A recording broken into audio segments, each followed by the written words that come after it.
Welcome everyone to the Health for the World International Grand Rounds in collaboration with Department of Radiology at Brown University.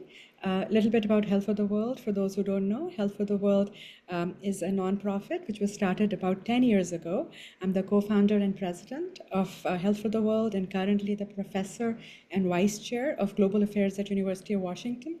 Health for the World was built to bridge gaps and decrease health disparities um, within low-resource communities in the United States and globally through technological innovation, free of cost, reliable education, and infrastructural strengthening with compassionate support.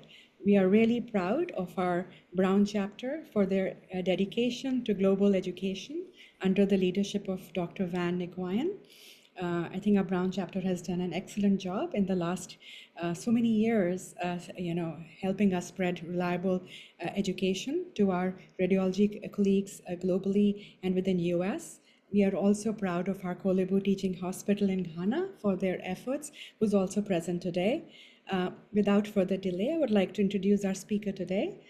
We are very honored for our speaker, Dr. Renata Almeida. Dr. Renata Almeida is an instructor in radiology at Brigham's and Women's Hospital. She's an acclaimed expert in PSMA PET CT. She has done multiple fellowships at Brigham's and Women's Hospital. She has done fellowships in PET as well as in abdominal radiology and is originally from Brazil. We are very excited to learn more about PSMA PET CT from Dr. Renata Almeida.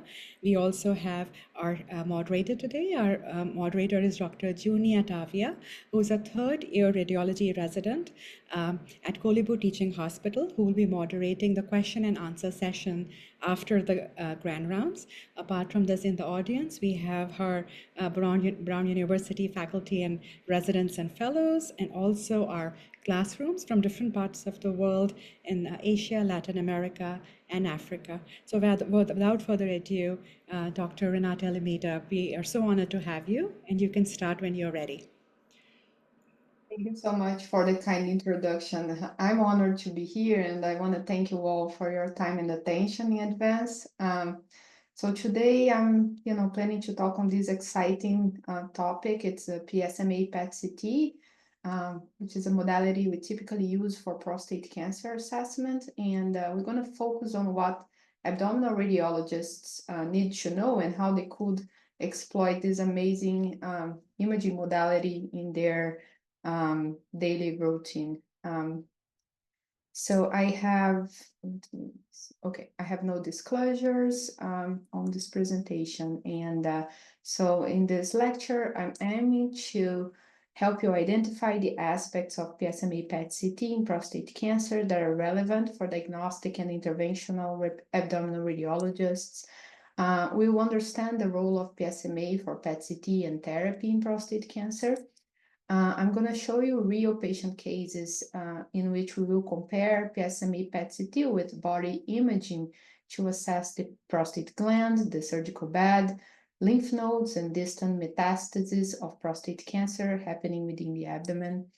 And we will identify pitfalls in PET CT interpretation that are relevant to the abdominal radiologist. So as a brief reminder, the prostatic specific membrane antigen, which is the PSMA abbreviation, it is a transmembrane glycoprotein that's expressed 100 to 1 times more in prostate cancer than other tissues, including the normal prostate. So this characteristic has been exploited in the assessment of prostate cancer. Its expression increases with a higher tumor grade and stage and in castration-resistant disease. It is important to note, though, that several other non-prostatic neoplasms may express the PSMA receptor, and therefore they might show uptake on a PET CT, including lung cancers, renal cell carcinomas, pancreatic cancers, GI cancers, hepatocellular carcinomas, and others. Benign processes such as inflammatory and infectious conditions that cause neovascularization may also show PSMA uptake. So therefore, PSMA PET CT interpretation is context specific. The PSMA-based radioligands that are currently approved for clinical use in diagnostic PET-CT in the US and Europe are the pylarify and the gallium-based agents. And here I have 3D imaging examples of their biodistribution. So you can see both these agents have predominant urinary excretion. So we're going to see intense PSMA uptake along the collecting systems, as pointed by the red arrows in the ureters, in the bladder, and in the kidneys with the bright stars. Also, it's important to note that other intra-abdominal organs might, show PSMA uptake as part of the physiologic biodistribution. And these include the bowel, the spleen, the liver, as well as the normal prostate gland. And if we look at the imaging on the left, you can see how the prostate might show a low level of uptake, or on the right, you can see the prostate with a moderate level of uptake. Both of them are considered normal. Okay, so the way we interpret PSMA PET-CTs, it's actually by comparing the uptake we see in a lesion with other abdominal organs. So the general rule that's used is that so uptake below the blood pool level, as we are showing here in the level of the heart, is considered negative. Uptake that's similar or greater than the blood pool, but less than the liver uptake, is considered, mild PSMA avid. This is typically negative for prostate cancer, but it could be positive for tiny pelvic or retroperitoneal nodes. The uptake that's above the liver level, but below the parotid gland level, is typically positive for prostate cancer, with the exception of those non-prostate malignancies that can be PSMA avid, inflammatory or infectious processes, or single osseous lesions that are unlikely to represent METs. When the uptake is above the level of the parotid gland, then this is typically positive for prostate cancer.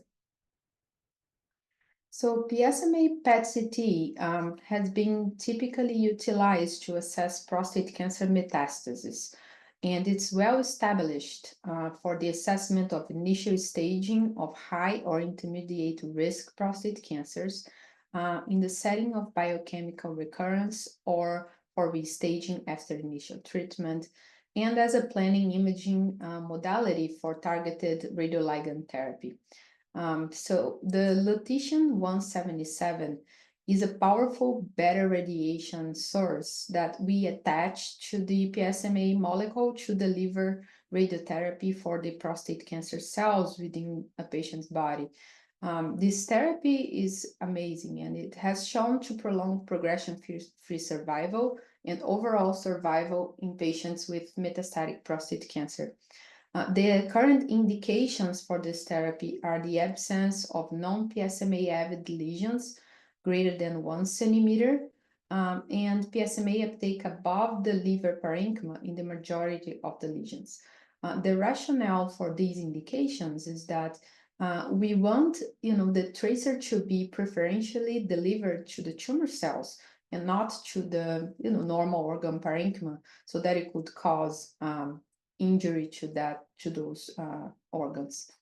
And although MR remains the gold standard for the assessment of the prostate gland, PSMA PET-CT may add some value on body imaging interpretation in those high-risk cases, in the assessment of local recurrence, and to characterize extraprostatic extension.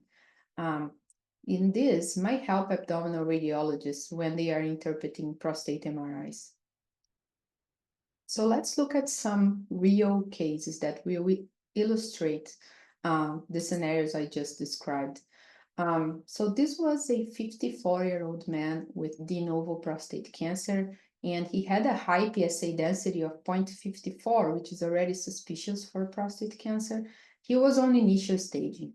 And on MRI, he presented with these bilateral T2 hypointense areas with corresponding signal abnormality of marked restricted diffusion. So it's a bright signal on the WI and low signal on ADC, and some hyperenhancement on the left side as well. So based on size and diffusion characteristics, these are what we call PIRADS 4 lesions on MRI, and they likely represent sites of prostate cancer. On the PET-CT with the PSMA, you can see there is intense focal uptake bilaterally in the gland corresponding to these two lesions, and likely reflecting prostate cancers as well. So both of these areas were biopsy proven as Gleason 7 prostate cancer.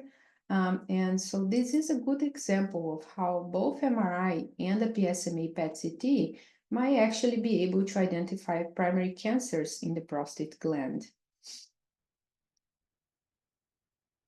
In this other case, we have a 60-year-old man with a high-risk prostate cancer and also with a higher PSA density of 0.17, suspicious for prostate cancer, and he was on initial staging. On the MRI, there is a kind of patchy, ill-defined T2 hypointense area in the right peripheral zone. On the WI and ADC images, the signal abnormality is also faint and ill-defined, and there is also some mild hyperenhancement. Findings are non-specific on MRI, and they may represent a sequela of prostatitis given the faint and ill-defined appearance in all sequences, especially on the T2. However, the subsequent PSMA PET-CT shows intense focal uptake corresponding to this area, and surgical pathology confirmed high-grade Gleason 9 disease of prostate cancer in this location. So this is an example of how PSMA PET-CT may add value, when the prostate cancer manifests itself with just a mild or ill-defined signal abnormality on MRI that could be otherwise misinterpreted as prostatitis. So this next patient was a 70-year-old man with de novo prostate cancer, and he was on initial staging. So due to the lack of a local abnormality on these MR images, the MR was read as negative. But the subsequent PSMA PET showed the diffuse intense uptake throughout the prostate gland, and even with likely extraprostatic extension on the left. The random biopsies of the gland were all positive to Gleason 7 to 9 disease. So I think when we look back at these MR images, it's easy to think there's no focal cancer because we don't see a discrete focal abnormality on the T2s or the WI or ADC, but looking carefully to the T2, there is actually diffuse low signal that makes us lose the typical glandular anatomy, so you cannot differentiate anymore the peripheral zone from the central zone. And this should already tip you that there is something wrong with the gland. So in a patient that has not received any treatment, this would be suspicious for a neoplasm or for a prostatitis. And now looking back to diffusion, you can see that there is actually diffuse signal abnormality with high DWI and low ADC. So this is diffuse restricted diffusion of a diffuse involvement by prostate cancer. So the PET-CT here increases the reader confidence because it shows the disease as an obvious abnormality that might be challenging to detect for a non-experienced reader on MRI. Okay, so this was another case. This was a 68-year-old man with de novo prostate cancer, and he was on initial staging. PSA was high with 34.8.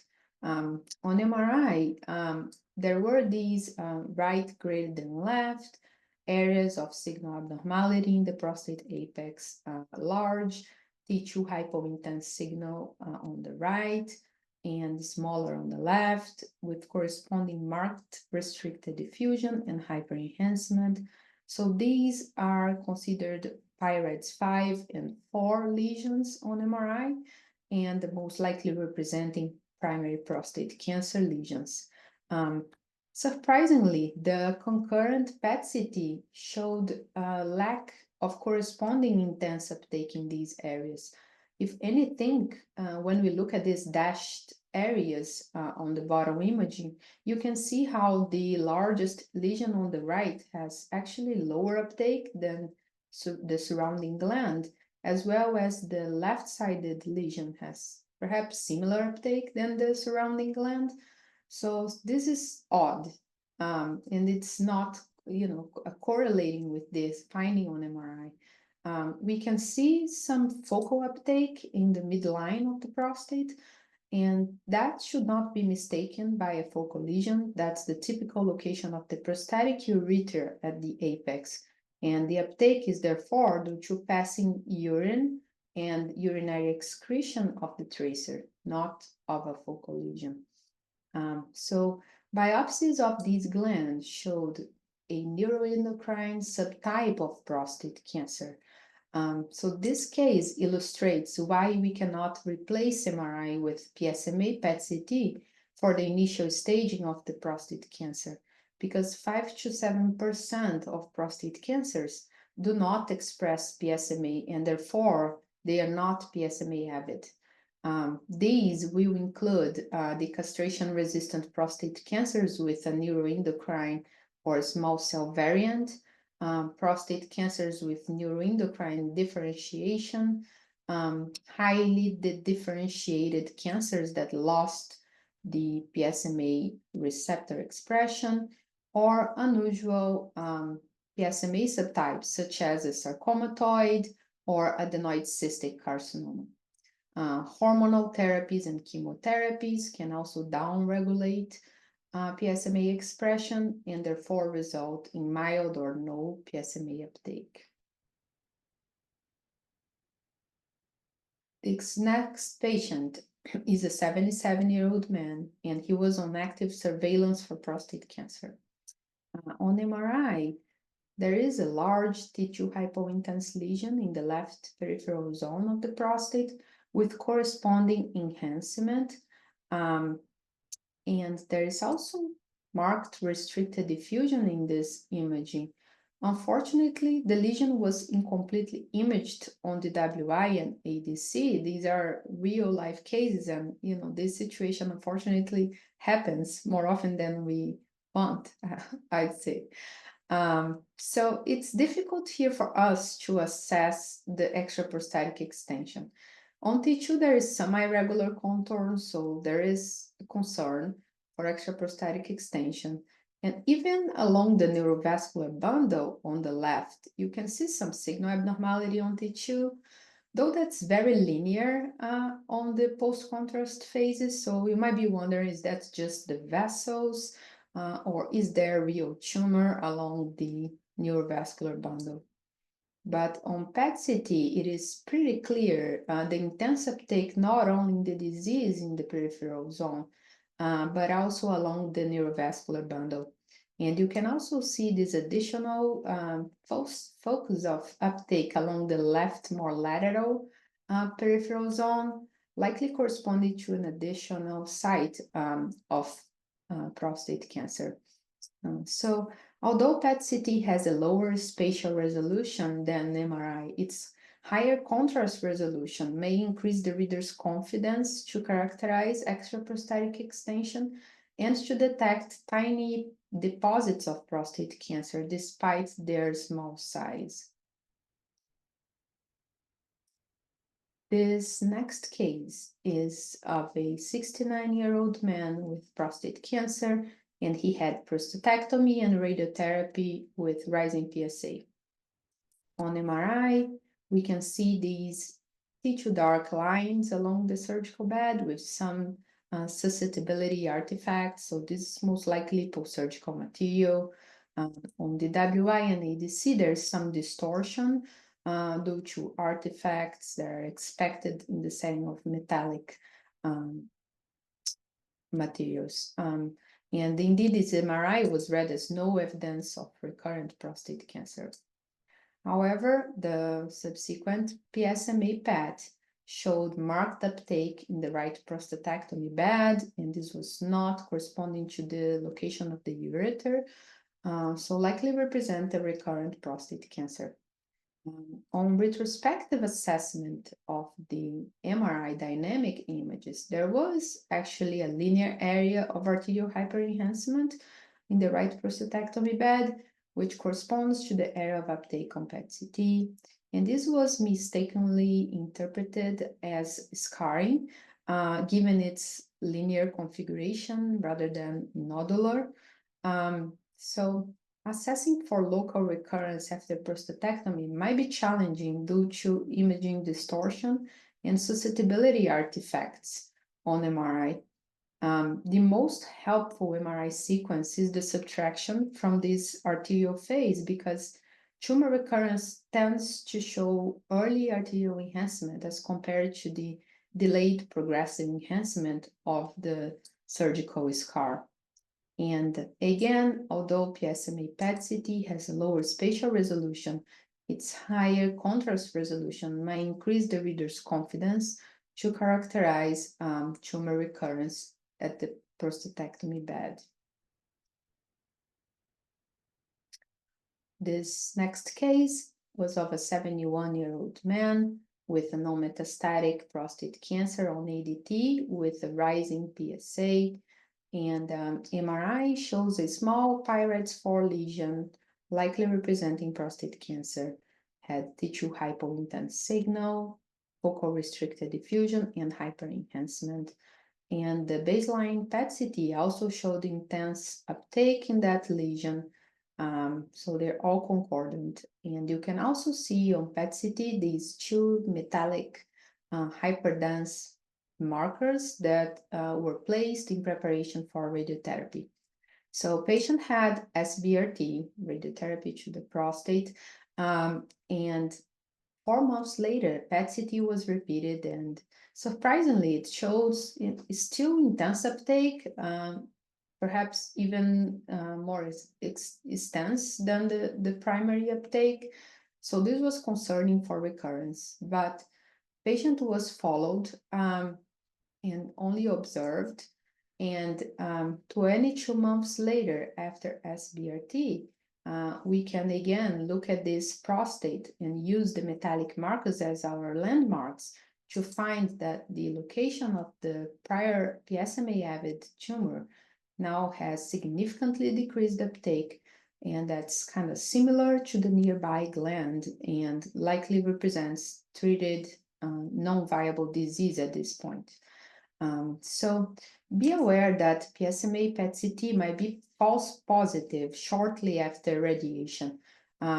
This is hypothesized to happen due to antigen binding of PSMA at the extravascular space of dead cells, or other hypotheses that these cells get really damaged, but they still express some PSMA receptor shortly after radiation, and this should resolve with time.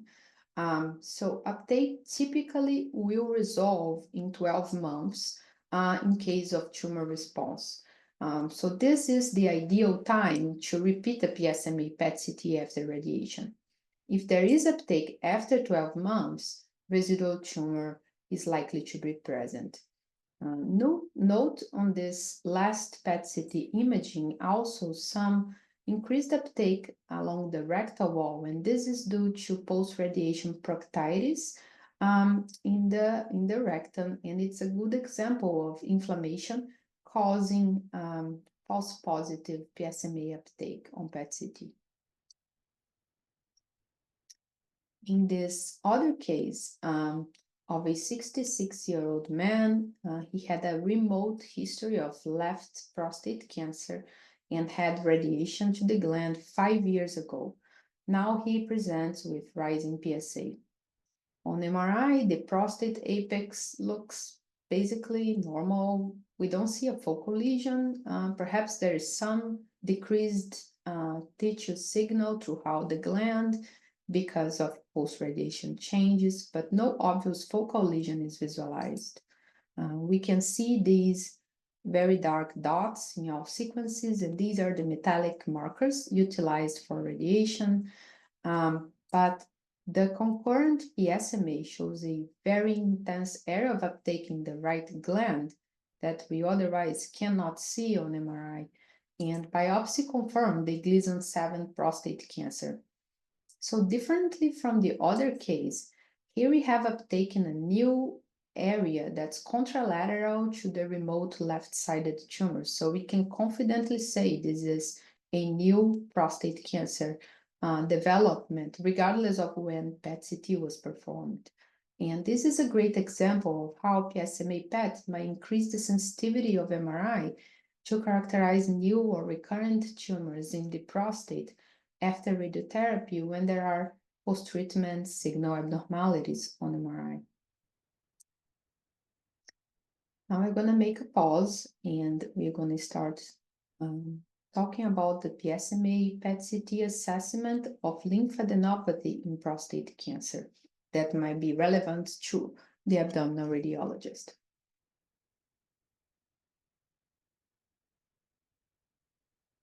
So in this case, we have a 77-year-old man with biochemical recurrence of prostate cancer, and he is status post prostatectomy and ADT. On PET-CT, there is intense uptake in the bilateral pelvis. However, when we look at the non-contrast CT of this same level, we can see this is the typical location of the ureters on CT. Therefore, the uptake is likely due to passing urine and should not be mistaken by focal lesions. The multiplanar assessment of the pelvis is helpful in identifying the ureters bilaterally entering the bladder and can help us, not be mistaken by the axial view. But on the PET-CT, there is also some focal uptake in the right presacral region, as well as in the bilateral retroperitoneum. And this corresponds to tiny soft tissues in the non-contrast scan. So one might be wondering if these are metastases. The uptake is slightly above the nearby vessel. So if you look at the aorta, for example, the uptake is slightly above blood pool. But this is most likely physiologic uptake in the celiac and presacral ganglia because neural tissue may express the PSMA receptor, and therefore it might show PSMA uptake on a PET-CT. The neural ganglia uptake, though, should be not greater than 5 SUV max, so not above 5 standard units in the PET-CT measurement, and it might be above blood pool, though. So identifying the typical location of those neural structures might be helpful for troubleshooting when we are comparing with our body imaging interpretation. In this next case, a 69-year-old man with prostate cancer had prostatectomy and radiotherapy, and he had rising PSA. MRI of the pelvis showed small lymph nodes in the left common iliac station, in the right external iliac, and in the left obturator stations. All of these nodes, as you can see, measure less than 1 centimeter in short axis. Therefore, they are below the size threshold, which we typically utilize in cross-sectional imaging to characterize lymphadenopathy, right? On PET-CT, though, there is markedly intense uptake in the left common iliac lymph node on the top imaging, showing this is most likely a prostate cancer metastasis, and also in that very tiny left obturator node, which is also most likely a metastasis. In the right external iliac station, the node has uptake similar to the adjacent blood pool, so therefore this is not prostate cancer metastasis. And we may also note the uptake intense in the left ureter that should not be mistaken by a focal lesion. So this case is a good example of how the typical size criteria utilized in cross-sectional imaging is insufficient to characterize nodal mets in prostate cancer, and how PSMA PET-CT is highly sensitive to characterize these nodal metastases even in tiny lymph nodes. In this other case, we have a 58-year-old man with a high-risk prostate cancer, and he came for initial staging. MRI of the pelvis showed, as pointed by the arrow, a left mesorectal lymph node. It was mildly prominent, but measuring 8 millimeters in short axis, below our 1.0 centimeter threshold again. There were also other even smaller lymph nodes in the mesorectal fat and presacral region. Subsequent PSMA PET showed intense uptake in these lymph nodes that likely represented prostate cancer metastasis. You can also see the uptake in the right ureter. So, recognizing these nodal metastases involving typical drainage pathways is important when we are reading body imaging in patients with prostate cancer, because the typical radiation field we use for treating prostate cancers won't cover all of these stations. Also, a typical radical prostatectomy with bilateral lymphadenectomy in the pelvis will dissect the pelvic sidewalls, but not these atypical stations. So for treating these patients completely, we will need to expand the radiation fields or do additional dissections in the surgical procedures in the pelvis. So our role as radiologists is suspect of these atypical involvement in lymph node stations. And you can see how PSMA PET-CT might be helpful when we see prominent nodes that are below our size threshold. So we can raise the concern and recommend the PSMA PET-CT. And finally, we're going to touch on the intra-abdominal metastasis of prostate cancer and how PSMA PET-CT can help us with interpretation. So this was a 77-year-old man with rising PSA after radiotherapy for prostate cancer, and he had a negative prostate biopsy. On post-contrast MRI of the pelvis with fat saturation, we see, very heterogeneous bone marrow in the sacrum and in the iliac bones, which was not significantly changed compared to 6 months prior MRI, the bottom imaging, and was therefore interpreted as negative for prostate cancer metastasis. However, as everything else in this lecture, the subsequent PSMA PET showed intense focal uptake in the bilateral sacrum, likely representing prostate cancer metastasis. So prostate cancer PSMA PET-CT is known to be more sensitive than MRI and CT to detect osseous metastasis of prostate cancer. And especially in the elderly or in the post-radiation setting, which are scenarios when the bone marrow might be heterogeneous or fat replaced. In this case, in retrospective assessment of the MRI, when we looked at the pre-T1 images, we could actually see the lesions in the current MRI. And these large field of view images, they are helpful to assess both for lymph nodes, but also for the osseous lesions. This pre-contrast non-fat saturated T1 images, I find it very useful when you have a fat replaced marrow, because the bright T1 signal of the bone marrow will highlight the T1 hypo-intense nature of the prostate cancers. So this is a sequence I always review to make sure I'm not missing a metastasis. Remember that these patients are typically old, and if they had radiation to the pelvis, they might have a markedly fat replaced marrow. So this sequence is very helpful. In this other case, we have a 75-year-old man with a metastatic prostate cancer.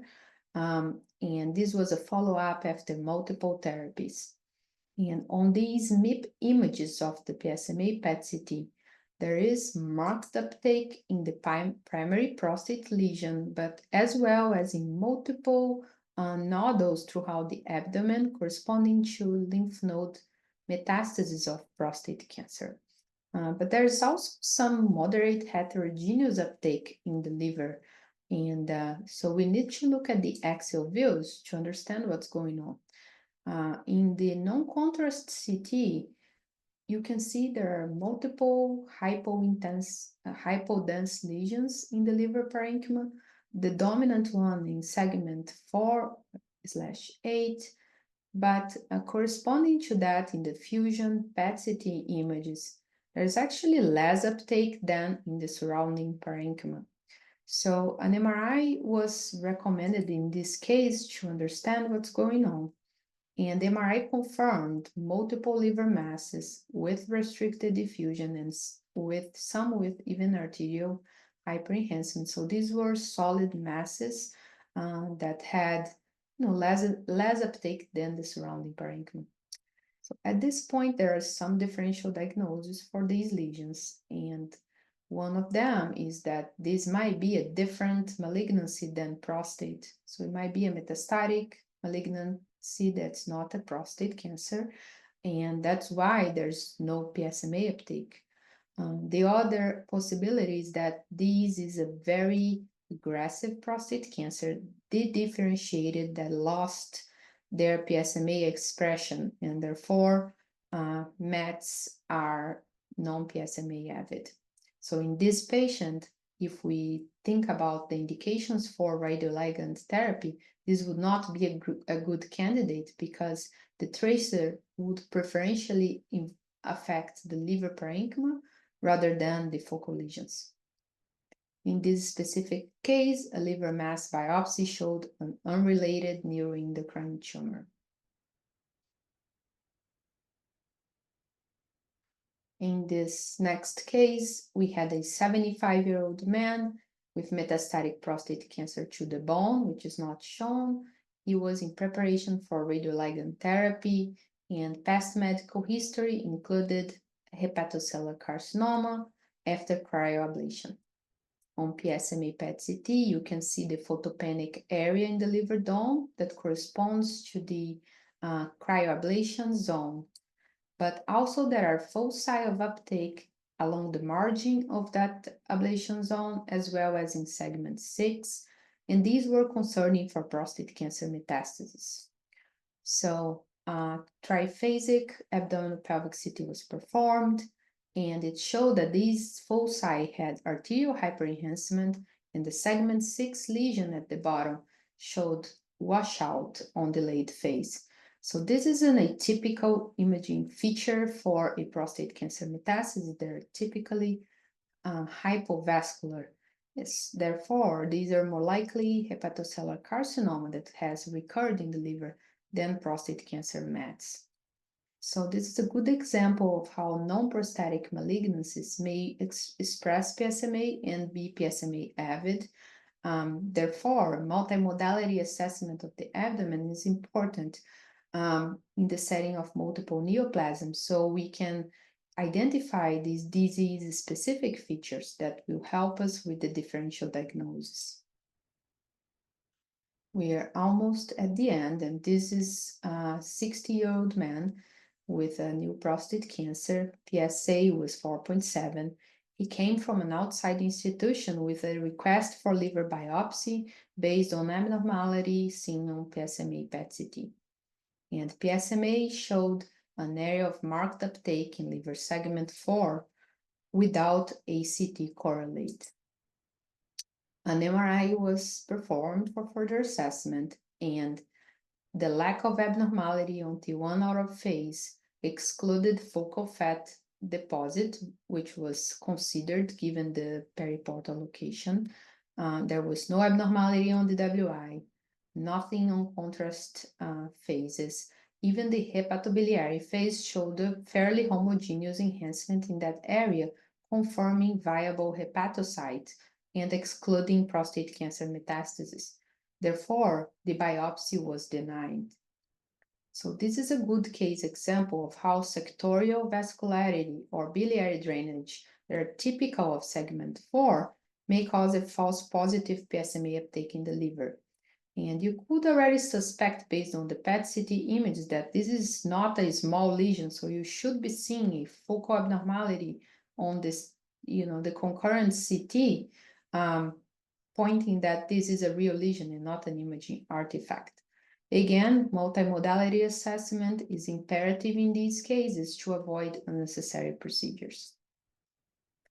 Finally, our last case is of a 60-year-old man with castration-resistant prostate cancer, and PSMA PET-CT and MRI showed a focal lesion in liver segment 2, likely prostate cancer metastasis. Given this was a oligometastatic location, this was biopsied and proved to be a metastasis, and patient underwent thermal ablation. So intraprocedural images showed the probes, the metallic probes on the top, just by the sides of the lesion, so very well placed.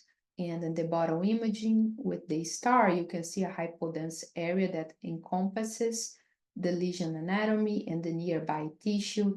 And this is a good ablation zone. 1 year later, CT with contrast shows a hypodense area in that location with calcifications that is slightly smaller than the ablation zone, so this was thought to be a complete response. However, PSMA PET-CT showed marked intense uptake in that area, even going beyond the ablation zone, and this was biopsied and proved to be tumor progression. So this is a great example of how PET-CT might be helpful to assess for tumor recurrence after ablation, because the post-thermal ablation PSMA PET should show resolution of uptake in the ablation zone to characterize complete response. The intense residual uptake or lesion enlargement are signs of residual or recurrent cancer. So I hope I could show you with this lecture that PSMA PET-CT and body imaging are complementary to assess intra-abdominal prostate cancer. The PSMA PET-CT might be helpful for local assessment of prostate cancer in a few situations, such as high-risk cancers, diffuse prostate involvement, extraprostatic extension, and post-treatment setting. But mainly, PSMA PET-CT is much more sensitive than MRI to detect prostate cancer nodal and osseous metastasis. Be aware of the false positive PSMA PET-CT uptakes in the abdomen, including neural tissue, passing urine within the urinary system, inflammatory and infectious conditions, non-prostatic malignancies and artifacts, and of the false negative PSMA PET-CT uptakes due to transformed or dedifferentiated prostate cancers. And therefore, multimodality assessment of the abdomen remains the standard for us to provide the optimal assessment of our prostate cancer patients. I thank you for your attention, and I'm happy to answer any questions you might have.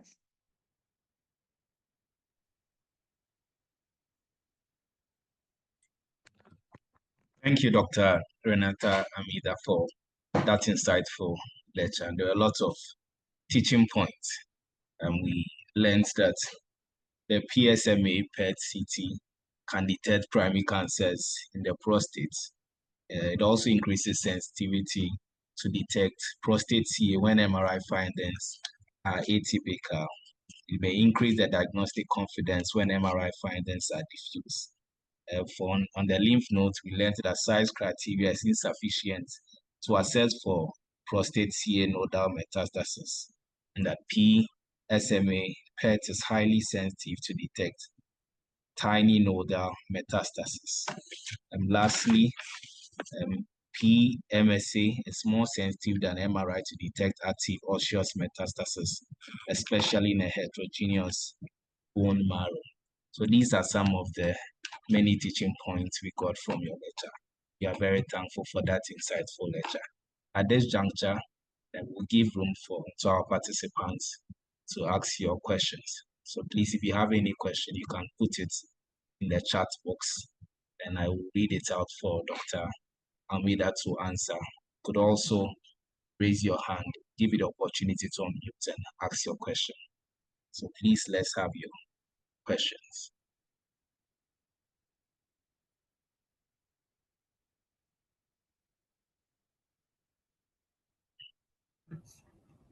So someone says, excellent lecture. Thank you, Dr. Almeida, for that.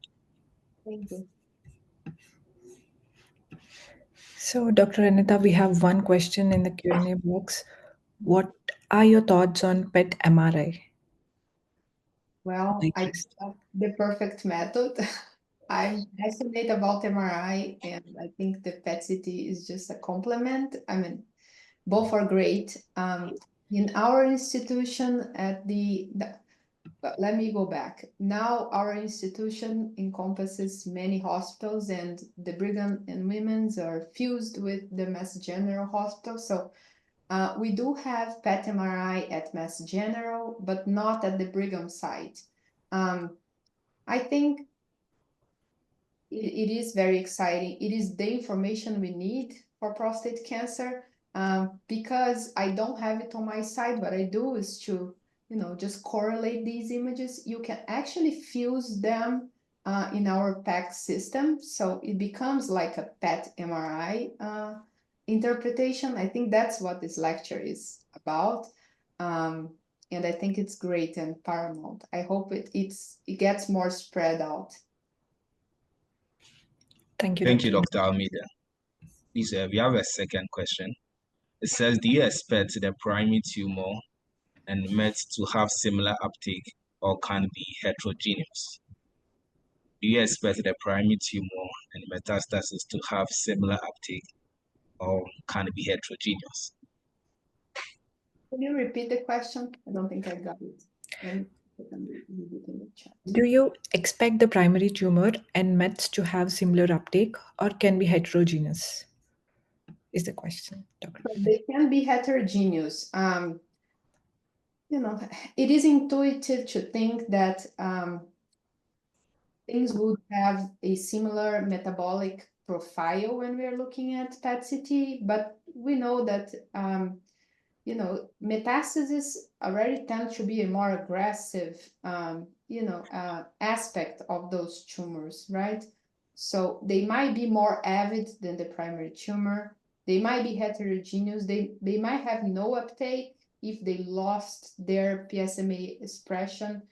So probably in most cases, prostate cancer, both the primary cancer and the metastasis are going to be highly intensely PSMA avid, but you might have variations. And that's why looking at multimodality available images is imperative to interpret the cases properly. Thank you. There's another question in the chat. It says, can PSMA PET CT be used to diagnose benign prostatic hyperplasia? Yeah, so there are at this time research studies looking into that. So this is not a currently clinically approved indication of PSMA PET CT by regulator organs in the world, but there are research is looking into that, and mainly because, as I showed you in the beginning of the presentation, the prostate gland itself expresses PSMA, and it might have a moderate uptake and still be normal prostate tissue. So as you can imagine, a hyperplastic parenchyma would express PSMA as well. So this could be exploited in that setting.